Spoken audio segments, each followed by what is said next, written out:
अस्सलाम वालेकुम, बिस्मिल्लाहिर्रहमानिर्रहीम। I have to request you कि आप मोबाइल फोन नहीं इस्तेमाल करेंगे। I have come all the way from Lahore to talk to you, and this is not a conversation that I will do on my own. We will try and, as I say, have a policy dialogue with each other, and that means कि आपको मेरी बात बहुत गौर से सुनना पड़ेगी, क्योंकि मैं जब भी आता हूं तो बहुत मेहनत करके आता हूं। आपको अगले आधा घंटा मेरे साथ मेहनत करनी पड़ेगी, especially the young generation. The first lesson that you must take home is the following: whenever you go to anything ever, prepare yourself to be the best at what you're going to do.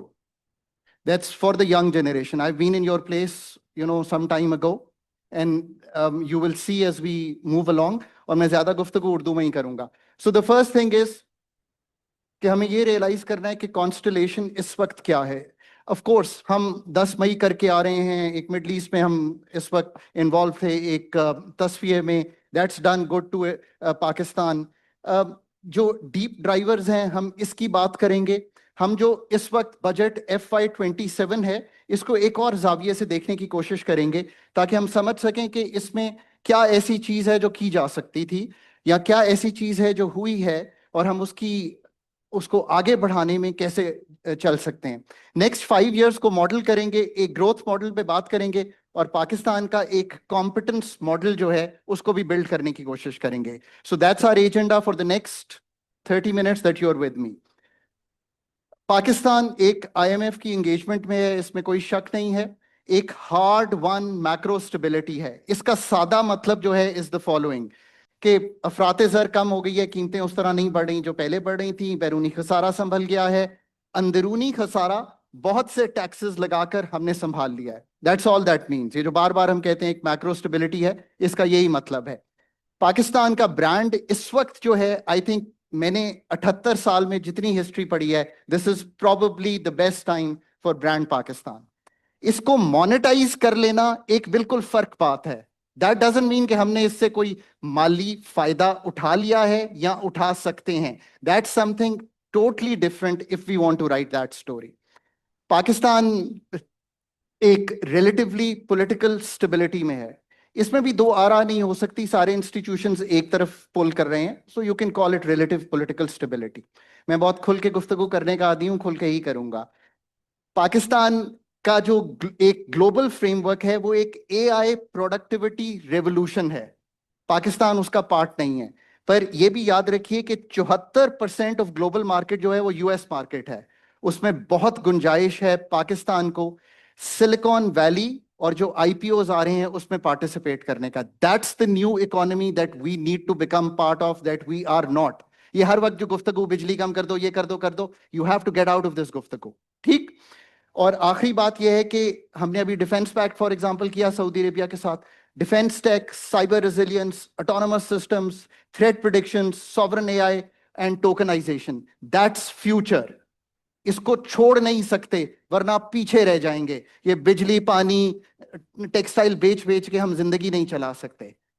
ठीक. अगर कुछ ना समझ आए पूछ लीजिएगा. पाकिस्तान की जो इस वक्त सिचुएशन है वो ये है. हम 24 बार ICU के डॉक्टर के पास गए हैं. हम एक ट्रेडमिल पे हैं. हमें एक आदत है कि हम खुद कोई काम नहीं करेंगे. IMF फिस्कल पॉलिसी बनाएगा, वर्ल्ड बैंक और ADB आके हमारी जिसे आप कहते हैं बिजली की पॉलिसी लिखेंगे, एनर्जी हम आउटसोर्स करेंगे. That's the model that we are working. हमारी अपनी जो कॉम्पिटेंस लेवल है उसको हमने ड्रॉप कर दिया. You all understand that, right? इसमें कोई मतलब मैं कोई अनहोनी बात नहीं आपको बता रहा. एट द सेम टाइम जो सारी थ्योरी बननी चाहिए वो यहां बननी चाहिए. ग्रोथ क्या है, प्रोडक्टिविटी क्या है, वेल्थ क्या है, this is the whole. Innovation क्या है, एंटरप्रेन्योरशिप क्या है. आप मुझे बता दें कि इस पे कितनी बात होती है. नहीं होती ना. That is Pakistan issue. IMF is a necessary condition. मुल्क को इस वक्त उसके बगैर नहीं चलाया जा सकता. बट इसका ग्रोथ फ्रेमवर्क से कोई ताल्लुक नहीं है. वो आपको एक स्टेबिलिटी दे सकता है, ICU की टेबल से निकालकर ऑपरेशन थिएटर पे ला सकता है. But the surgery has to be done by Pakistani doctors. That's where Pakistan stands. असल चैलेंज पाकिस्तान में आज भी एक कैपेबिलिटी और ह्यूमन रिसोर्स का है. Human resource is policy. और आप एक जनरलिस्ट सेटअप से ये मुल्क चला नहीं सकते। That's what you have to realise. ठीक, ये पाकिस्तान की ग्रोथ ट्रैजेक्टरी है। 6% की ग्रोथ पे थे, अगली दिहाई 5, 4.1, 3.6। That's table, if we were to ever run Pakistan differently, has to be displayed on every deck at the government level. Authorities को ये समझना है कि इस टेबल को अगर मैं बिल्कुल रिवर्स कर दूं तो चाइना दिखाई देगा। There is no other miracle but this miracle. ठीक, this is how severe the condition is in Pakistan. Mr. Usama Kapadia अब इस कंडीशन की बैकड्रॉप में एक बजट दिया along गया। with Ms. Tahabakai, member अब हम SRC, करते क्या है, हमने and Mr. Non Adil Ahmed tax Khan, pair member SRC. को, नॉन टैक्स पेयर को नचोड़ के खत्म कर दिया मैन्युफैक्चरिंग को, जो 18% जीडीपी give की them a थी, huge आज round of 10-11 applause. रह गई है। ठीक, सो सैलरीड और documented Could we now present the shield to और Mr. लिटिल नोन, Sarfaraz जो Ahmad registered Rahman? But fragmented businesses हैं, इन पे विदहोल्डिंग लगाकर और मिनिमम टैक्सेस लगाए हमने। और इसको तो हमने कहा कि इनफॉर्मल कैश बेस 12 ट्रिलियन का कैश है पाकिस्तान में इस वक्त, 12 ट्रिलियन का। लेट्स बी सीरियस, ये हमने पॉलिसी चलाई है पिछले कई दिहाइयों में, Mr. और पिछले Irfan 3-4 साल Amanullah. में इसको एक्सेलरेट किया है। इसका नतीजा ये निकला है, मेरी बेगम टैक्स की बड़ी एक्सपर्ट है, तो मुझे बड़ा एडवांटेज है इस चीज का। She is the only PhD who holds taxation very dear to herself and she really understands. वो एक वर्ड यूज करती है, पाकिस्तान का जो टैक्स मोराल है ना, वो टूट गया है। You need to have a different गुफ्तगू। इसका असर ये है कि पाकिस्तान, ये जिस किस्म की हमने ये पॉलिसी चलाई है पिछली कई दिहाइयों में, तो असर ये है कि मैन्युफैक्चरिंग जब ड्रॉप की, एग्रीकल्चर पे टैक्स नहीं लगाया, नॉन रजिस्टर्ड को बाहर रखा। ये मतलब ये क्या चीज होती है, filer non filer, either he owes me tax और he doesn't owe me tax. I have said this on the table and I say this now. फिर हमने कहा हम लेट फाइलर की कैटेगरी बना लेते हैं। You can not run a country like that, right? So अगर आप इस चीज को समझें तो इसका नतीजा ये है कि 1901 आपकी पर कैपिटा है, वर्ल्ड एवरेज इज $15,680। समझें इस बात को कि मुल्क खड़ा कहां है। It is not that the budget doesn't do much, it does, but the kind of incision that is required is something very different. Pakistan ने ये करते करते हालत ये हो गई कि किसी के पास कोई सेविंग की कैपेसिटी ही नहीं रह गई। 93% कंजम्पशन है एवरेज पाकिस्तान की। बाकी मुल्कों को मैं इसलिए क्विक कंपैरिजन दे देता हूं, आप इंडिया को देखें, आप चाइना को देखें, आप टर्की को देखें, they are consuming less, they are saving more, and that's why they are reinvesting more. ठीक, सो कल मैं गीता गोपीनाथ को सुन रहा था, डीएमडी IMF की, बहुत अच्छी बात उन्होंने किया। Bad economic policy leaves very big scars. We have run a policy of taxing those productive sectors and taking away from the salaried class, killing demand in a country, and that's why you are where you are. इसमें कोई rocket science नहीं है। ये भी याद रखिए कि मैं पाकिस्तान पे बहुत बुलिश हूं, एक्सट्रीमली बुलिश हूं। ये 5 साल में हम मुल्क की तकदीर बदल देंगे, पर करना पड़ेगा ना, उस रास्ते पे तो आना पड़ेगा पाकिस्तान को। इसका नतीजा ये है कि आपका जो कई दिहाइयों का lowest investment to GDP 14% hit हो गया है। कोई चाइना का क्या इन्वेस्टमेंट टू जीडीपी है? कितना? 35%, राइट? सो वो जो कमा रहे हैं उसका 35 इन्वेस्ट कर रहे हैं, आप 14% इन्वेस्ट कर रहे हैं, इसलिए आप ग्रो नहीं कर रहे। आप ग्रो नहीं कर रहे तो नौकरियां नहीं निकल रही। That is the only story to write. ये पाकिस्तान इतना बुरा नहीं था। I am going to show you a chart. ये जो 1960 में मैंने आपको दिखाया कि पाकिस्तान की 6% ग्रोथ थी, पाकिस्तान का इन्वेस्टमेंट टू जीडीपी 22% पे था। We have done it before others did it, and when others did it we have fallen apart. This is the only figure that we must remember. ये tax to GDP is not a figure to remember. I know I am with my ICAP friends, this is the figure to remember. It will take care of tax to GDP. मैं tax to GDP भी एक different perspective आज जरूर present करूंगा। FDI, I am sorry, you have to remember, Pakistan में 14% में से जो FDI है ना, ये 14% इन्वेस्टमेंट में से, it is 0.4% of GDP, and you are running about the whole world asking for FDI. It is 3% of all investment that takes place in Pakistan. इसीलिए मैं कहता हूं कि पहले प्रेजेंटेशन तो ठीक बनाएं। पाकिस्तान में अगर 65 अरब डॉलर की इन्वेस्टमेंट होती है, विच इज 452 बिलियन का जीडीपी है पाकिस्तान का, तो 2 अरब डॉलर एफडीआई है, and the whole country is running around trying to find FDI.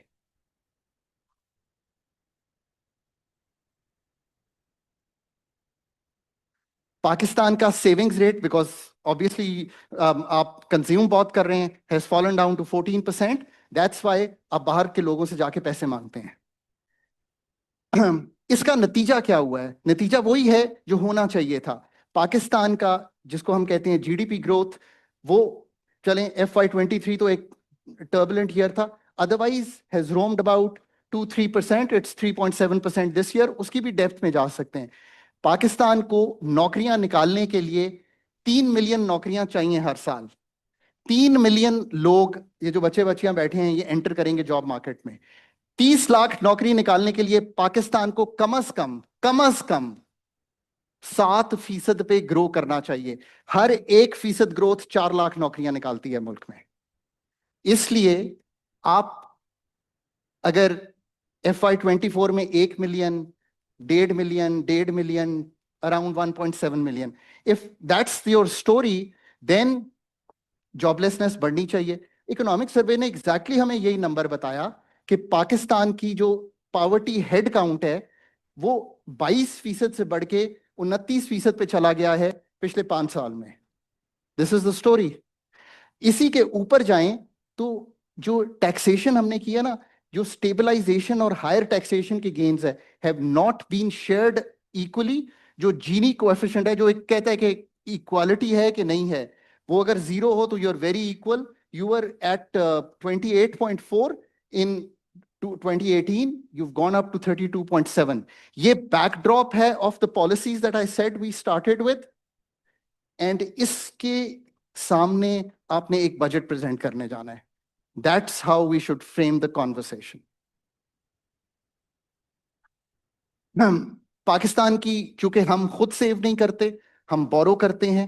जब आप बोरो करते हैं तो 8,000 अरब अगले साल में आपने सिर्फ मार्कअप देना है, which is 7,000 this year. 1,000 Arab, 3 Arab dollar अगले साल ज्यादा मार्कअप में जाना है। दैट्स वाई आपकी स्पेंडिंग ऑन सोशल सेक्टर्स और on development budgets had to drop. Pakistan की स्टोरी बड़ी सादी है, इस स्टोरी का टर्न अराउंड भी बड़ा सादा है। ये मैं नहीं कह रहा, पाकिस्तान अथॉरिटीज ने हमें बताया कि जो अनएम्प्लॉयमेंट थी पाकिस्तान में 2021 में 6.3% थी, और इकोनॉमिक सर्वे ने यह बताया कि वो बढ़ के 7.1% हो गई है, जैसे कि मैंने आपको समझाया कि एक गैप था। So now you understand where Pakistan stood. इस उसमें एक बजट आया है। This is the only slide I will talk on the budget, because I am sure कि सुबह से आप बजट की बहुत सी बड़ी कहानी सुन रहे होंगे। तोला साहब आ गए हैं, वो वैसे ही बहुत समझते ज्यादा हैं मुझसे, you know. This is my one slide on the budget, and जो मैंने ऊपर लिखा है, this is my take. Directionally it's a positive budget, but you and I both know कि हम ठीक क्या करने आ रहे हैं। Directionally, it's a positive budget. It unwinds the excesses that we have seen in the last 4 years. Super tax 500 million से नीचे आया, एक एक्सेस थी, ऊपर भी नहीं होना चाहिए था। सुपर टैक्स की भी बड़ी एक मजे की कहानी है, मैं आपको सुना सकता हूं। मैं टेबल पे था जब हमने लगाया था। ये ऑस्ट्रेलिया में लगाते थे हम, जब एब नॉर्मल प्रॉफिट्स कहीं आ रहे होते थे। It was not meant to be like that. अगर आप ऐसे काम करेंगे तो यही नतीजा निकलेगा। वो और मॉडेस्ट है, जो इंसिजन चाहिए टू क्योर द डिजीज।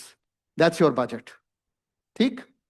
अब इसमें हुआ क्या, मतलब आपने रिडक्शन की सुपर टैक्स में, ठीक है, सैलरीड की रिलीफ है, सीबीटी ऑन फॉरेन एसेट्स चला गया, IT exports, forex transactions and real estate all have gained. मैं रियल एस्टेट का बिल्कुल फैन नहीं हूं। I would put 30% capital gains tax on real estate in Pakistan. You know why? Because all your savings is in gold, real estate and dollars. That's a problem. So I would go much harder. I would go on land value taxation, but करने नहीं देते, ठीक है? Because everyone thinks कि saving यही है. Revenue and base expansion पे हम continuously rely करेंगे withholding and minimum taxation पे. हम expansion of retail price taxation पे एक scheme लाए हैं. I will talk about the scheme, what my sense is about that scheme as well. कुछ concessions withdraw किए हैं. So that's the budget. इसी तरह अगर आप देखें तो एक enforcement का promise है, ये एक अच्छा promise है कि we will try to do faceless FPR. मैं 15 साल से ये faceless FPR की बात सुन रहा हूँ. AI को use करें, बड़ी अच्छी बात है. So the budget is good on that. Lastly, ये non-expansionary budget है. अब आप कहें कि ये मैं कैसे कह रहा हूँ? बजट का आउटले 6-7% ज्यादा है पिछले आउटले से. इन्फ्लेशन 7% है मुल्क में. सो अगर मुझे थोड़ी सी भी इकोनॉमिक्स आती है, बहुत ज्यादा नहीं आती, तो मैं समझ सकता हूं कि ये नॉन एक्सपेंशनरी बजट है. ठीक. अच्छा जी, अब आप कहेंगे अच्छा डॉक्टर साहब आपने तनकीद तो कर दी कि ये नॉन एक्सपेंशन है, ये सब कुछ है और इतनी इंसान. If you were to rewrite this budget on one slide, if I can't rewrite it on one page, then I don't understand the budget. So I am going to rewrite it for you. सबसे पहले बात यह है कि super tax जो 500 million से ऊपर है उसका पाथ दे दें ऑफ फिनिशिंग इट, कि 8% है, अगले साल 6 हो जाएगा, 4 हो जाएगा, 1 हो जाएगा. Why do I want to give that path? So that I give confidence to the investor कि यार this is how we are going to play this. मैं क्वाइट सादी सी गुफ्तगू कर रहा हूं. लेट्स से कि एक्सपोर्टर पे एमटीआर मिनिमम टैक्स आपने लगाया हुआ है 1.25% का. सीआईटी जो कॉर्पोरेट इनकम टैक्स है वो 29 है, उसको बदल देना चाहिए. क्यों बदल देना चाहिए? टर्की ने उसको 9% कर दिया है, बांग्लादेश में 12 है, इंडोनेशिया में मेरे ख्याल है कोई 14 है. How is your exporter going to compete? मैं इम्पिटस देना चाहता हूं ना, दूं. फाइलर नॉन फाइलर मेरी समझ में नहीं आता, मैंने पहले कह दिया होनी नहीं चाहिए. मतलब दिस इज समथिंग. जी बिल्कुल सही कह रहे हैं. एनर्जी बिल टैक्सेशन मैं I can put it up, but Zeeshan मुझे टाइम बड़ा कम देता है, वरना मैं आपको दिखा सकता हूं कि उस पर क्या क्या टैक्सेशन है. उसको तब्दील कीजिए, रिफंड रिजीम को ठीक कीजिए, वेल्थ रेकंसिलिएशन कीजिए. You will know how much money you can pick up. You and I both understand what I am saying, right? 12 trillion cash है इस पे. इफ आई एस्टिमेट तो सेल्स टैक्स और income tax 4,500 अरब का आएगा अगर मैं इसको ले आता हूं अंदर. पर मैं कैसे ला सकता हूं? एओपी और नॉन सैलरीड का रेट क्या है? हाईएस्ट क्या रेट है? How can you live with 45%? I will never enter. I will never enter. So let's talk about that, right? I mean ये तो बड़ी सादी सी गुफ्तगू है. नॉन सैलरीड एओपी का रेट 45 है, मैं तो नहीं आऊंगा. So you need to think about that. आप बहुत कुछ कर सकते हैं इस 5 साल में इस सारे निजाम को ठीक करने की. आगे चलिए. रिटेल स्कीम ठीक है, उसमें ज्यादा पढ़ सकते हैं. अगर पीओएस के बगैर है और उसकी डिटेल में नहीं जा रही, I am probably not interested. You need to have POS. You can't do without POS. I mean tier 2 tier 3 जो भी हो. Capital gains tax on real estate का मैं फैन हूं, at marginal rate, whatever your marginal rate is, that's it. I mean ये मतलब हमने तालीम हासिल की है ना, उसमें लिखा हुआ है ये. Inheritance tax, I know it's controversial, but how can it be? My father was a very, very successful person in Pakistan. He was the best cardiologist of the country. I am going to inherit good. It is not fair. That's why your Gini coefficient has gone up. That's why inequality increases in the country. Withholding presumptive and turnover taxes. Turnover tax नई company पे कैसे हो सकता है? तोला साहब भी समझ सकते हैं ये बात कि नहीं हो सकता, जीशान भी समझ सकता है, पर आपने तो रखा हुआ है मुल्क में. फिर आप नई कंपनीज को कैसे आगे आने दे सकते हैं? आगे आइए. नॉन सैलरीड मैंने कर लिया. इंटर कॉर्पोरेट ये जो डिविडेंड पे वो है, ये 15% क्यों होना चाहिए? मैं तो दे चुका हूं ना सब कुछ. FTAs रिव्यू होने वाले हैं. ये 2 मेरे फेवरेट सब्जेक्ट हैं. एग्रीकल्चर इनकम टैक्स, IMF के डॉक्यूमेंट में लिखा है कि 24.5% कंट्रीब्यूशन है, 0.3% टैक्स की लेवी है. यार मुल्क ठीक चल रहा है. You and I got to believe in that. 24.5% का जो एग्रीकल्चर है वो 0.3% टैक्स दे रहा है. फिर मैं ठीक कर रहा हूं कि पेट्रोलियम लेवी 160 रुपए डीजल और पेट्रोल पे लगा रहा हूं। Problem is also with you and I, right? उसको ठीक करें। लैंड वैल्यू टैक्सेशन, अब्दुल्ला साहब अमीर आदमी हैं, मेरे मोहसिन हैं, मेरे मेंटोर हैं, मैं बहुत इज्जत करता हूं, इन्होंने मेरा सरकार में बहुत ख्याल रखा है। ये करोड़ों के घर में रहते होंगे, हजारों का टैक्स भी नहीं देते होंगे। That is the true story. Same with my father, वो भी इनकी तरह बड़े कामयाब आदमी हैं। We can't have cities become engines of growth without land value taxation. Believe in that. अब आप कहेंगे यार अगर ये सारे काम कर लो तो 5 साल में मुल्क तो फर्क नजर आएगा। I have built a story of the current budget, how you can build on that. Let's build that path. ढूंढने को पैसे नहीं जाने पड़ेंगे आपको। लोग पाकिस्तान में आएंगे। Procter Gamble came to Indonesia. You know why? Because they dropped the tax. Everyone ran there. That's the nizam Pakistan needs to build, and we can build it. Last GST on services में provinces में doctor, consultant, accountant सब माशाल्लाह पूरा दिखा देते हैं, इसलिए उसमें गैप जो है बहुत बड़ा है। So let's create some deterrence there. और आखिरी बात मैं कहूंगा, पाकिस्तान का रियल इफेक्टिव एक्सचेंज रेट इस वक्त 106 पे है, जिसका मतलब है कि रुपी 6 रुपए ओवर वैल्यूड है, 6% ओवर वैल्यूड है। आपकी मर्जी है, आप इंपोर्ट्स को सस्ता रखना चाहते हैं, आप जरूर रखें। This is my favorite slide, and this is the most difficult slide that I'm going to present. You have to remember this slide by heart, because everyone in this country will tell you one thing and one thing alone, and that thing is कि पाकिस्तान में यार expenditure तो cut किया ही नहीं जा सकते, defence सारा ले जाता है, ये ले जाता है। I will prove to you कि expenditure reform is the most important reform. If I was dealing Pakistan, मैं शुरू ही ना करूं टैक्सेशन से, मैं शुरू ही पाकिस्तान के एक्सपेंडिचर रिफॉर्म से करूंगा। पाकिस्तान का पीएसडीपी का थ्रो फॉरवर्ड है 10,000 अरब। 10 साल में भी वो प्रोजेक्ट्स कंप्लीट नहीं हो सकते। शेव ऑफ कर दें, 5 साल का पाथ दे दें कि ये सॉफ्टवेयर और हार्डवेयर एंटर होना है, 1,000 देते रहेंगे, एक पाथ आ जाएगा, सबको पता चल जाएगा कौन से डैम्स आ रहे हैं, कौन सा सॉफ्टवेयर आ रहा है। That's how you change destinies of countries, that's how you create euphoria. कर दें। जो नहीं है फेडरल मैंडेट के सब्जेक्ट्स, 17 ऐसे सब्जेक्ट्स हैं, नाम ले देता हूं। Agriculture, real estate, agriculture, poverty, ज़कात, उशर, एजुकेशन, हेल्थ, इंडस्ट्रीज, इन सब की वजारतें बंद होनी चाहिए। इन सब का काम नीचे जा चुका है, हम नीचे एनएफसी में पैसे दे चुके हैं। आप सोचे कि पंजाब सिंध से कंपीट कर रहा हो कि इंडस्ट्री किसकी बेहतर है, इधर हम बैठे हुए ये डिसाइड करें यार इंडस्ट्री कैसे लगानी है। केपीके से कंपीट कर रहा हो, वो अपने चीजें क्रिएट कर रहा हो। That's how this will happen. Competition is the only thing that your child has in school to do well. Don't take it away from provinces.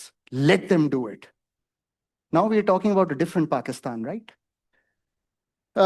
इसी तरह अब ये मेरा फेवरेट सब्जेक्ट है, इनकम सपोर्ट प्रोग्राम। मैं टेबल पे था जब शुरू किया था, मैं तब भी कहता था, मैं अब भी कहता हूं, ये वफाक का काम नहीं है, पावर्टी नीचे का सब्जेक्ट है। आप 844 बिलियन नहीं खर्च कर सकते। एनएफसी करना चाहिए, आईएमएफ ने मना किया है। हर चीज बड़ी अच्छी है, आईएमएफ कहता है कि टाई ये वाली पहन लो, जूते ये वाले खरीद लो, एनएफ यार कम ऑन। उन्होंने कहा था कि 2014 के बाद एनएफसी ना करो, मुझे तो नहीं कहा था। And I stay in touch both with authorities and the IMF. So let's be honest, वो नहीं किया तो 1677 प्रोविंसेस से सरप्लस में लेंगे, उसके बाद उनको कहेंगे कि एक ग्रांट हमें दे दें। मतलब if that's how you want to circumvent provinces का शेयर, ये फिगर आपको किसी ने नहीं बताया होगा। इस साल पता है क्या होगा? क्या होगा? 57.5% नहीं होगा, 36% होगा। You should do the NFC. You should sort this out. Move forward. Mature leaderships हैं, हर लेवल पे ये काम करना चाहिए। That's the way to move the country forward. और इसमें कोई कबाहत नहीं है, आप तो ऑलरेडी उनका शेयर इतना ड्रॉप कर रहे हैं।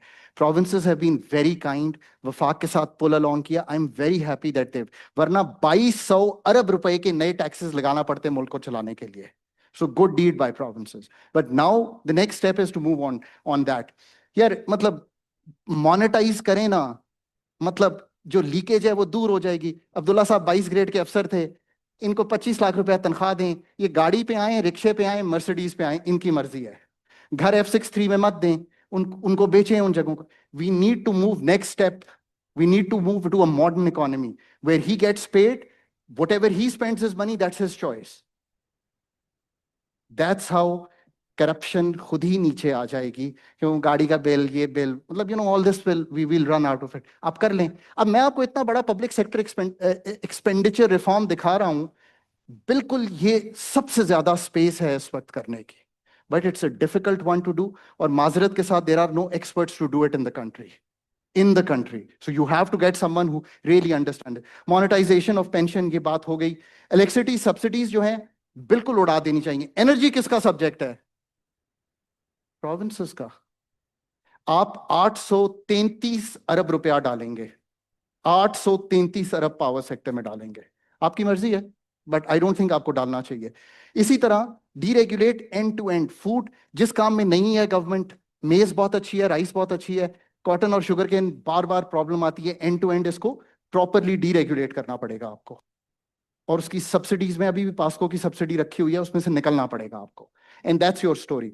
एसओईज, just to tell you what we give. इस वक्त एक्यूमुलेटेड लॉस, मैं सरकार में आया, I love working for the government and the government's being very very kind to मी.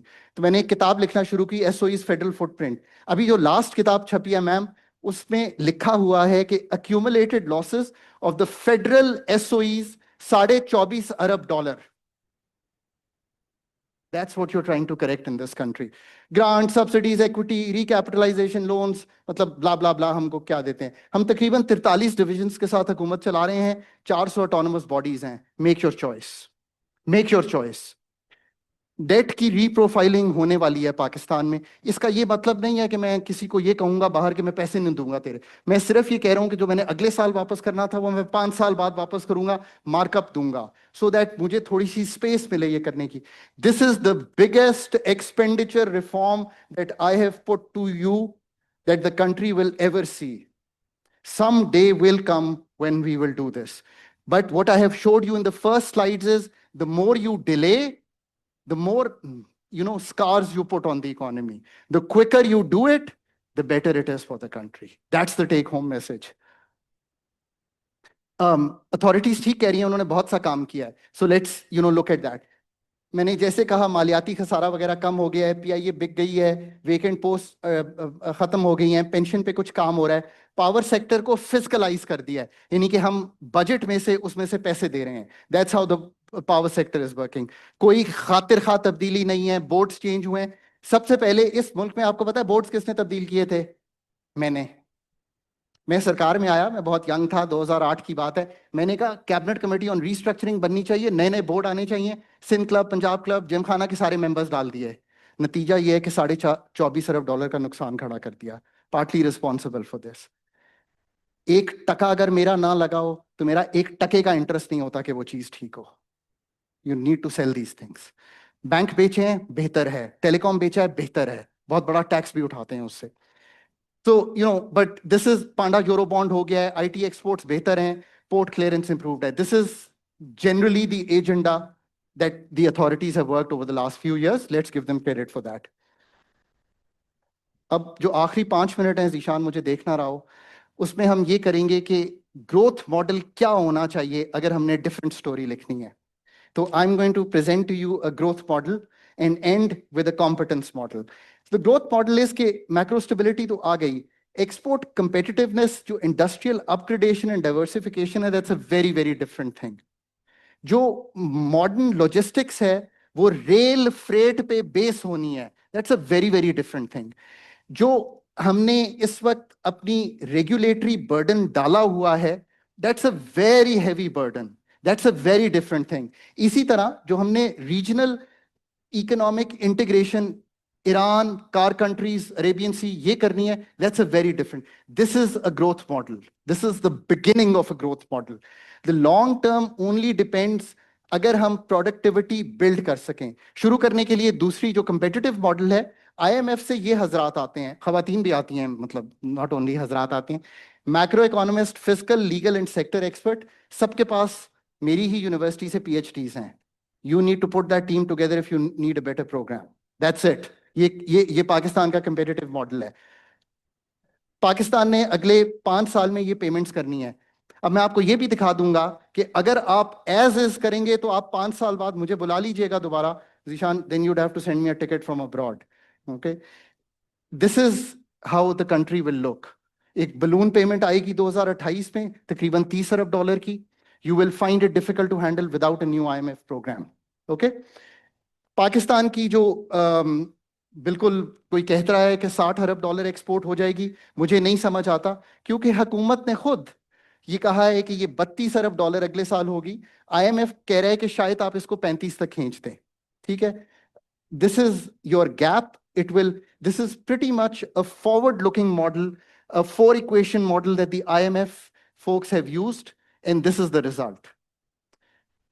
पाकिस्तान का जो इंपोर्ट एक्सपोर्ट गैप है वो बरकरार रहेगा। ख्याल यही है कि ये 10% पे हमारी स्टैग्नेंट है एक्सपोर्ट, और हमारी इंपोर्ट तकरीबन 18% पे कायम है। इसमें कोई मेजर डेंट आता नहीं मैं देख रहा, अनटिल अनलेस वो सब काम करें जो मैंने आपको बजट में शुरू में प्रेजेंट किया था। ट्रेड बैलेंस चलता रहेगा। ये tax to GDP, I think we should never use this word in Pakistan. We should use the word कि ये टैक्स इकोनॉमी के लिए अच्छा है या बुरा है। We should never use tax to GDP as a measure for Pakistan. ये वो लोग इस्तेमाल करते हैं जो बाहर की कहानी स्टेक होल्डर्स की सुन रहे होते हैं। It doesn't matter. Super tax was a bad tax, petroleum levy is a bad levy. Stop thinking this tax to GDP and saying itna बढ़ गया, itna बढ़ गया, itna बढ़ गया. Start thinking about every tax. Get really smart economists from Princeton, Harvard, Qaid-e-Azam, and tell them to tell you what is the impact of the tax that you're trying to put on the economic sector that you're doing it at. What is the 5 to 10 year projection? Forget this thing. दूसरी बात ये है, provinces के पास कौन कौन से taxes हैं? I'm not going to let them go off the table, right? GST on services provinces के पास है, agriculture income tax provinces के पास है, land value tax provinces के पास है, motor vehicle taxation provinces के पास है। ये नहीं हो सकता कि वो मुझे आके कहेंगे हम 1% भी GDP का कलेक्ट नहीं कर सकते। That story can't be a story. अब आप कहेंगे यार अगर ये सारे काम कर लें तो पाकिस्तान तो बिल्कुल ही डिफरेंट लगना शुरू हो जाएगा। For the young people sitting here, I honestly believe that. यार आप 10% GDP का बाहर बेचते हैं, ये बाकी ममालिक हैं। अब मैं क्या कह सकता हूँ, मतलब मैं क्या कह सकता हूँ, मतलब वो 91% वियतनाम बेचता है ऑफ देयर GDP अब्रॉड। ठीक है, so let's always remember where we are. अच्छा, अब लेट्स से कि ये स्टोरी कल आप कहें डॉक्टर साहब स्टोरी बताए ना, लिखनी क्या है। This is your startup story. ये IMF से निकलने की एक स्टोरी है। पाकिस्तान की जो पैदावारी सलाहियत है एग्रीकल्चर की, वो ये है कि इंडिया 19 मिलियन बेल्स बनाता था 2004 में, अब 25 बना रहा है। पाकिस्तान 11 से 5 पे आ गया है। This is your agriculture story. You need to start with this story. ठीक, I am going to go on that, come back to this. ये मैं क्यों कहता हूं कि आपको ये स्टोरी लिखनी है।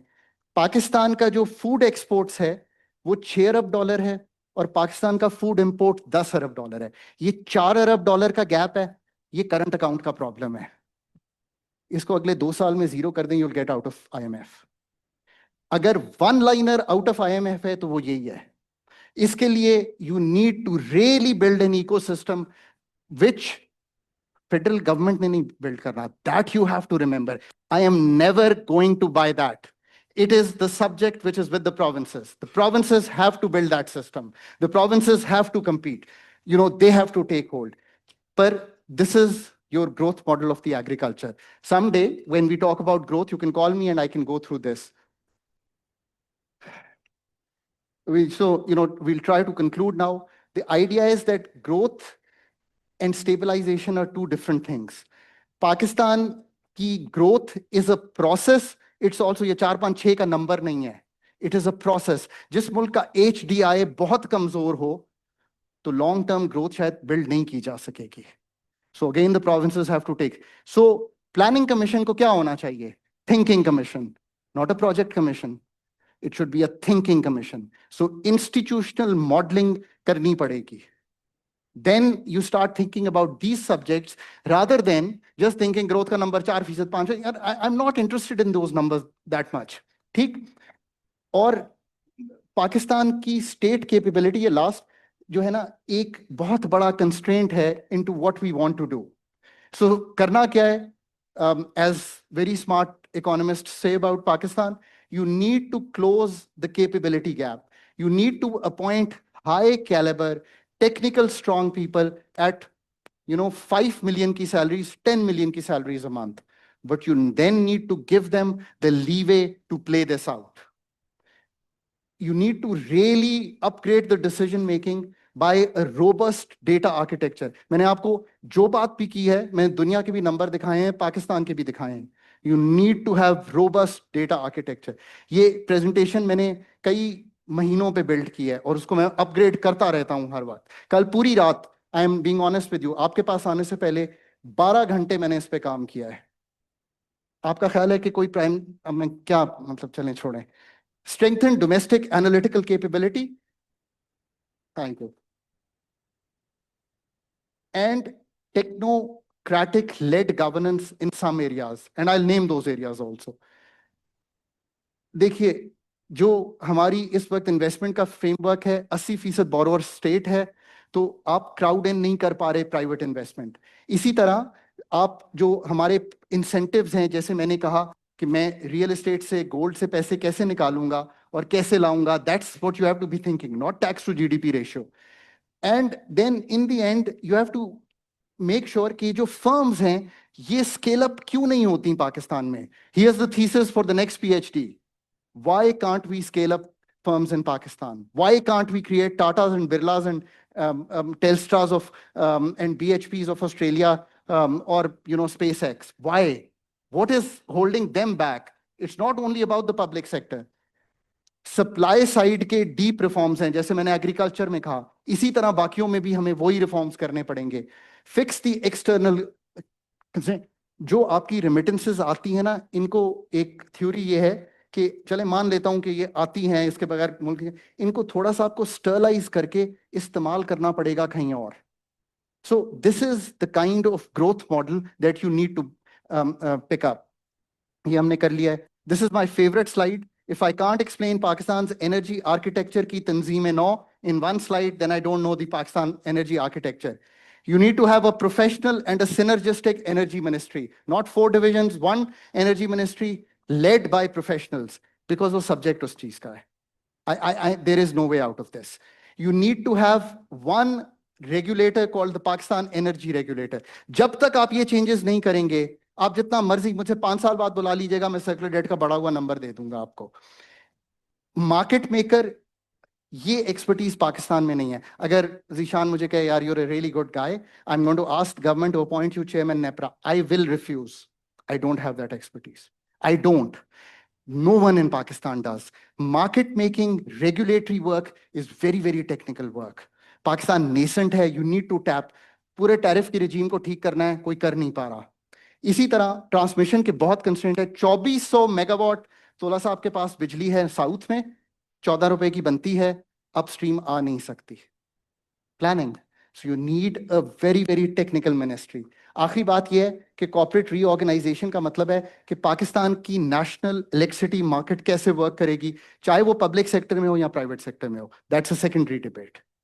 अब यू विल अंडरस्टैंड कि हमने इसमें से कुछ भी नहीं किया, राइट? ये तो आप भी समझ सकते हो. जिस दिन करेंगे डिफरेंट हो जाएगा. ये मेरा फेवरेट सब्जेक्ट है और ये मैं इसलिए बयान करने की हिम्मत करता हूं. लैंड वैल्यू टैक्सेशन के बगैर प्रोविंसेस को सिटीज ग्रो नहीं कर सकती वो, और उसकी वजह यह है कि आपको पब्लिक लैंड को ऑक्शन करना पड़ेगा, आपको रीऑर्गेनाइज करना पड़ेगा. Land values are created by public investment. जहां पब्लिक इन्वेस्टमेंट होती है, लैंड वैल्यू ऊपर जाती है. उसका ये नुकसान होता है कि वो पैसे इंपोर्ट्स में यूज होते हैं और पाकिस्तान करंट अकाउंट में फंसता है. This is the cycle we are stuck in. ये जो आप बार बार कहते हो ना कि यार वो बैलेंस ऑफ पेमेंट क्राइसिस हो गया, this is exactly how it is happening. That's why taxing land value at the right price becomes truly, truly, truly important. अगर मेरे से समझ ना आए तो बाहर के जो पाकिस्तान पे बात करते हैं उनकी कभी सुन लीजिएगा, तकरीबन स्टोरी यही बताएंगे। वेरी वेरी इंपॉर्टेंट व्हाट आपने रोड्स बनाई एक एरिया के करीब, लैंड वैल्यू 9 लाख से 90 लाख हुई, 90 लाख की उस बंदे ने गाड़ी खरीदी, पार्ट्स इंपोर्ट हुए, बैलेंस ऑफ पेमेंट्स क्राइसिस आ गया। ये हो रहा है पाकिस्तान में। Okay, bottom line, Zishan's giving me dirty looks, so I have to come to an end. Land tax के बगैर आप सिटीज को फंड नहीं कर सकते, आप रीडायरेक्ट कैपिटल नहीं कर सकते, आप एक्सपोर्ट्स को नहीं बढ़ा सकते, और जो मैंने थ्योरी दी है, आप इंपोर्ट को नहीं तोड़ सकते। That is why taxing land at the right price is truly truly important. FDI आजकल फेवरेट सब्जेक्ट है हमारा। पहले तो मैंने आपको बताया 3% है टोटल इन्वेस्टमेंट का, ये भी समझ लें। 0.3% है जीडीपी का, मतलब ये भी समझा दिया। 0.4% है, सॉरी। पाकिस्तान में 3 जगहों पे एफडीआई आई है। ये आपको कोई बताएगा नहीं किस में आई थी। पहले पहले ये सारे Lever Brothers, Procter and Gamble, ये आए, इन्होंने कंज्यूमरिज्म में एफडीआई की। नंबर दूसरी एफडीआई आई जब हमने सीपेक और ये सारे प्लांट्स किए, तो इंफ्रास्ट्रक्चर में एफडीआई आई। नंबर 3 इस वक्त जो एफडीआई है वो माइंस एंड मिनरल्स में है। पर एफडीआई चाहिए कौन सी? Technological transfer, skills, higher domestic productivity. मुझे एक जगह पे बता दें कि किसी टेक्सटाइल वाले ने कहा मैंने चाइनीज टेक्सटाइल वाले के साथ पार्टनरशिप कर ली है खुद ही, और पाकिस्तान में मैंने अपनी प्रोडक्टिविटी को बेहतर किया। That is the problem of wrong FDI. उस एफडीआई ने मुझे, मेरा ख्याल है $30 अरब है इस वक्त चाइना का डेट शायद। दैट इज द प्रॉब्लम, और मेरी पेमेंट की कैपेबिलिटी वीक है। But this has to change. हम चूंकि आखिर में आ रहे हैं, तो आईएमएफ ने स्टेबिलिटी दी है, कोई ग्रोथ प्लान नहीं दिया। आपके सामने मैंने एक थोड़ा सा खाका रखा है टैक्सेशन पे बेस करके, और आगे ग्रोथ प्लान क्या होना चाहिए। This is my second last slide. This is my favourite slide where I use what different Pakistan would look. हमने अपनी थिंकिंग को वापस ले लिया, हमने अपनी मिनिस्ट्रीज को टेक्नोक्रेसी से लेस कर दिया। हमने अपना इकोनॉमिक डिसीजन मेकिंग जो है वो फैक्ट्स, फिगर्स और सदाकत पे बेस कर दिया। हमने अपनी मार्केट्स को ट्रांजैक्ट करने दिया, ना कि हमने ऐसे टैक्सेस के निज़ाम में रखा कि मार्केट्स ना वर्क कर रही हों। इसी तरह हमने फर्म्स की स्केलिंग की बात की, ग्लोबल इंटीग्रेशन अच्छा काम कर रही है हुकूमत, टैरिफ्स और एनटीबीज को कम कर रही है, that's a good thing to do. Divestment बहुत, डिजिटलाइजेशन, इन्वेस्टमेंट, जिसका मतलब है कि रेगुलेशंस को बहुत रैशनलाइज करना पड़ेगा। डेवोल्यूशन फॉर एफिशिएंसी, मैंने हमेशा कहा था कि expenditure reform, that's your devolution story. Women 23% participation में है, बांग्लादेश में सारी स्टोरी उन्होंने लिखी है। पाकिस्तान की ब्रॉडबैंड कनेक्टिविटी मुफ्त कर देनी चाहिए, ताकि हर बच्चा शेफ बने, इंजीनियर बने, पर वो सीख रहा हो इससे। स्टेट को लिमिट करना, जैसे मैंने कहा 43 डिवीजन और 400 ऑटोनमस बॉडी से नहीं चला सकते आप। और हमने एनर्जी पे भी बात की, that's the new architecture you must be looking at. Country's long-term growth is almost exclusively a function of domestic productivity growth and nothing else. As an economist, this is my last slide. Pakistan ने एक democratic setup है, मैंने शुरू इस बात से की थी। पाकिस्तान में एक एग्जीक्यूटिव है, सिविल, मिलिट्री और जुडिशरी। सिविल सर्विसेज रिफॉर्म के बगैर इसको ठीक नहीं किया जा सकता। This is bottom line. पर इस वक्त दिस इज द सेटअप। जो टेक्नोक्रेसी है, I am with due respect to the technocracy of Pakistan, वो इस वक्त आईएमएफ, मल्टीलैटरल्स, कंसल्टेंट्स के पास है। सारे जो प्लान्स हैं वहीं से आ रहे हैं। एचआरएस पॉलिसी, कॉम्पिटेंस और टेक्नोक्रेसी, लोकल डॉक्टर्स की जब तक बिल्ड नहीं करेंगे, ये मसला हल नहीं होगा। इसकी आसान मिसाल मैं इस तरह देता हूं कि फिलीपींस का प्लान 21 इकोनॉमिस्ट ने लिखा था। मैं मनमोहन सिंह की बड़ी इज्जत करता हूं, सब ये समझते हैं कि वो बहुत अच्छे इकोनॉमिस्ट थे। वो जितने अच्छे इकोनॉमिस्ट थे, उससे ज़्यादा अच्छे हेड हंटर थे। ये जितने बड़े नाम आप इंडिया में सुनते हैं, इन सब को उन्होंने प्लेस किया ये काम करने के लिए। पाकिस्तान में अपनी ज़िंदगी में कभी भी कोई लॉन्ग टर्म ईएफएफ, जो आईएमएफ का प्रोग्राम है, वो कंप्लीट नहीं किया। उस वक्त के वजीर ख़जाना ने मुझे 2012 में ये कहा कि Pakistan is known as a one tranche country. I asked him for one thing. तोला साहब के बहुत दोस्त हैं, मेरे भी बहुत अजीज़ हैं। उन्होंने फरमाया कि वो क्या चीज़ है। मैंने उन्हें कहा कि आप मुझे हायरिंग और फायरिंग में मेरे यूनिट में कोई नहीं तकलीफ देंगे। We got the best team. हमने 13-16 का पहला पाकिस्तान का प्रोग्राम कंप्लीट किया। ये पाकिस्तान का प्रोग्राम था, हम लिखते थे, हम MAFP बनाते थे, हम नेगोशिएट करते थे। I had the smartest boys and girls working with me. Manmohan Singh exactly for 10 years had a chance to do that. And ये कामयाबी मनमोहन सिंह की नहीं थी, ये उस टीम की थी जो हर जगह उसने प्लेस की। You need to do that. Deng Xiaoping ने कहा सेम थिंग। अच्छा, ली कुआन यू ने कहा कि real solutions to our problems lie where I can pay my executive very well. आप उसकी बार बार स्पीचेस सुनो तो वो यही कहानी आपको देता है। जनपाक, महातीर, सुहार्तो, अब ये डिफरेंट तरह के लोग हैं। ये डिफरेंट, एक जनरल है, एक लीडर है, इसी तरह ली कुआन यू एक पढ़ा लिखा था, मनमोहन सिंह पढ़े लिखे थे, पर हर एक में कॉमन बात ये थी कि the team that they brought in was specialists, technocracy, और कोई तरीका नहीं है इसमें से निकलने का। I will end with saying कि ministry of finance, FPR, energy, industries at the lower level, agriculture are very technical subjects. आप मुझे कहो एग्रीकल्चर का आप लग जाओ लीडरशिप पोजीशन में, मुझे माजरत ही करनी पड़ेगी, मेरी इतनी समझ नहीं है। मेरे कुछ दोस्त हैं जो उन्होंने एग्रीकल्चर इकोनॉमिक्स में PhD की है। मेरे एक मोहसिन थे लम्स में, वो मुझे समझा सकते हैं, बट मैं नहीं कर सकता। I am a macro physical economist and that's what I know and that's what I have told you. जब तक आप प्रोफेशनलाइज करके टेक्निकल पॉलिसी ड्रिवन मिनिस्ट्रीज नहीं बनाएंगे, ये मसला जो है हल नहीं होगा। बट द स्टोरी इज कि अगर 5 साल में ये स्टोरी जो हमने अभी आधे घंटे में से जायद में लिखी है, अगर आप ये स्टोरी लिख सकें, तो मैं 110% कंफर्ट से ये कहता हूँ कि पाकिस्तान डायरेक्शनली भी बहुत डेप्थ के इंसिजन से will start looking as a very comfortable place in terms of growing at 5.5%, creating about 2 to 2.5 million jobs, and things will start looking better. Thank you so much.